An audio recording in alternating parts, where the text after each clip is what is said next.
ती 40,000 लागत होते. बरं आता 20 मध्ये बघते. उत्पन्न हे पहिल्यापेक्षा चांगलं आहे. दादा नमस्कार. नमस्ते. नाव काय म्हटलं आपलं? मी राजेंद्र रामराव पाटील. कुठून आहे? राहणार नागाव निमणी. बरं कुठल्या जिल्ह्यातून? तालुका सांगली जिल्हा. बरं आता तुमचा ऊस हा किती आहे आता? आता 1 एकर 10 गुंठ. 1 एकर 10 गुंठ आहे.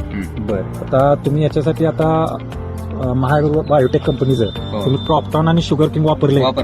बरं तुम्हाला काही रिझल्ट कसा वाटतो याचा? रिझल्ट चांगला आहे. पहिल्यांदा आळवणी गाठली. बरं शुगर किंग 2.5 लिटर. बरं आणि गूळ 4 किलो. बरं आणि अंडी 40. बरं अशी घालून आळवणी केली पहिली. बरं आणि परत क्रॉपटॉन चा स्प्रे दिला. बरं आणि परत एक शुगर किंगचा स्प्रे दिला. बरं तुम्हाला याचा फरक जाणवतोय? हो. कशावरून म्हणताय की याचा फरक जाणवतोय नक्की तुम्हाला?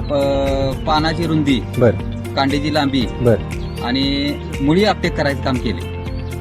आणि जाडी, ऊसाची जाडी. समाधानी आहे थोडक्यात हो. तुम्ही? किती वर्षापूर्वीपासून ऊस करताय तुम्ही? काय आम्ही गेले 30 वर्ष झालं ऊस करतो. बरं गेल्या 30 वर्षापासून जे ऊस तुम्ही करताय, उत्पादन घेताय ऊसाचं, हो. तुम्हाला नक्कीच या क्रॉपटॉन आणि शुगर किंग मुळे फरक हो जाणवतो? जाणवते. ऊसाच्या म्हणजे लागवडीचं प्रमाण कमी झाले बरं आणि ह्याच्यामुळे लागवड कमी लागते. आता खर्च पण कमी झाला, कमी खर्च रासायनिक झाला. खतांचा वापर रासायनिक कमी झाला खताचा पूर्ण. खर्च पूर्ण कमी झाला. अगोदर तुमचा खर्च किती जायचा? आधी 40,000 लागत होते. बरं आता 20 मध्ये बघते.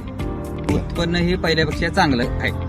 बरं आता त्या बाजूला सुद्धा तुमचा ऊस आहे तिकडे, हो. त्याला वापरलेला नाही ना नाही, काय नाही. शुगर आणि क्रॉपटॉन? का नाही, वापरलं नाही बरं तुम्ही त्याला? नाही, ह्या रिझल्ट बघायसाठी वापरलं नाही. रिझल्ट जाणवतोय तुम्हाला? हो जाणवते. काय जाणवतोय? कायच वापरलं नाही. बरं लागण एका दिवसाची? एका दिवसाची.